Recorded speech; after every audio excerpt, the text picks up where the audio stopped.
भारत के पास सबसे शक्तिशाली राजा, जिनके नाम से दुश्मन का थर्रा कांपता था, जिन्होंने इतिहास के पन्नों पर अपने कौशल और पराक्रम के बल पर विजय पताका लहराई, जिन्होंने अपने मातृभूमि की रक्षा की और अखंड भारत का निर्माण किया, जिनके सम्मान में आपका भी मस्तक गर्व से ऊंचा हो जाएगा।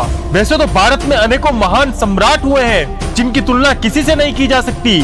उनमें से ही 5 शक्तिशाली राजा की आज हम बात कर रहे हैं।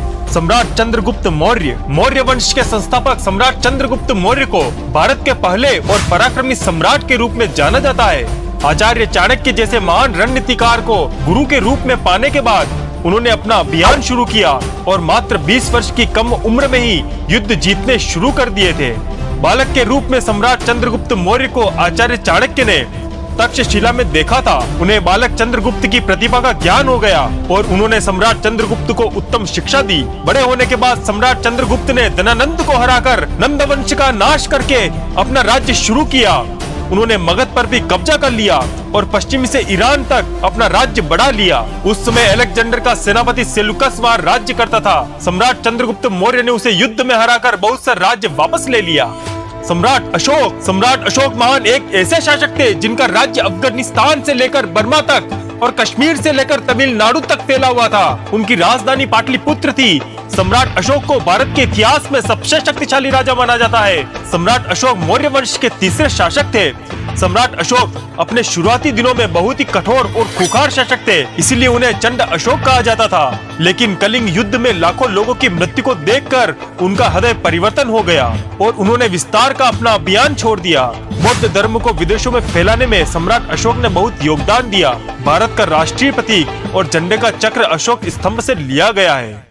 महाराणा प्रताप। मुगल काल में जब धीरे धीरे सभी राजपूत शासक अकबर के अधीन मुगलों से संधि कर रहे थे, तब मेवाड़ की भूमि पर जिस सूर्य का उदय हुआ उनका नाम था महाराणा प्रताप। वे मेवाड़ में सिसुदेव राजपूत राजवंश के राजा थे। भारत के महान योद्धा महाराणा प्रताप ऐसे शूरवीर थे जिन्हें दुश्मन भी सलाम करते थे। महाराणा प्रताप को भारत का प्रथम स्वतंत्रता सेना भी कहा जाता है। उनकी लंबाई 7 फीट 5 इंच, उनके भाले का वजन 80 किलो, उनका कवच 72 किलो का था। उनमें इतना बल था जिसका अंदाजा इसी से लगाया जा सकता है कि उन्होंने हल्दी घाटी के युद्ध में बेलोल खान को एक ही बार में घोड़े सहित काट डाला था। उन्होंने कभी अपना और अपनी मातृभूमि का सिर झुकने नहीं दिया। इतिहास में उनका नाम वीरता और साहस के लिए सदा के लिए अमर है। वे अपनी वीरता और युद्ध कला के लिए जाने जाते हैं। अपनी माता से मेवाड़ी परंपरा और शौर्य की गाथा सुनकर महाराणा प्रताप का मन बचपन से ही मातृभूमि की भक्ति में लग गया और उन्होंने अपना जीवन राष्ट्र, कुल और धर्म की रक्षा के लिए अर्पित कर दिया।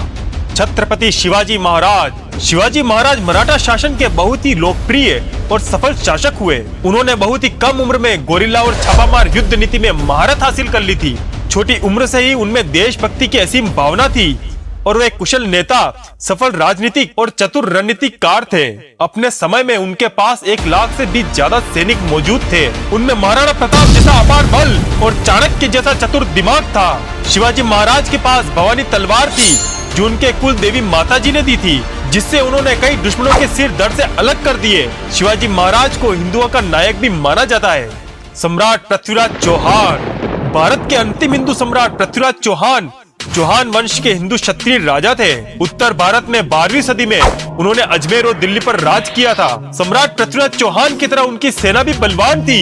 इतिहासकारों के अनुसार उनकी सेना में लगभग 300 हाथी और 3 लाख सैनिक शामिल थे। इनमें बड़ी संख्या में घुड़सवार भी शामिल थे। भारतीय इतिहास के सबसे प्रसिद्ध हिंदू राजपूत राजाओं में से एक पृथ्वीराज चौहान का राज्य राजस्थान और हरियाणा तक फैला था। साहसी और युद्ध कला में निपुण सम्राट पृथ्वीराज चौहान बचपन से ही तीर कमान और तलवारबाजी पसंद करते थे। वे शब्दभेदी बाण चलाने में माहिर थे। उन्होंने सिर्फ 13 साल की उम्र में ही गुजरात के पराक्रमी शासक भीमदेव को युद्ध में हरा दिया था।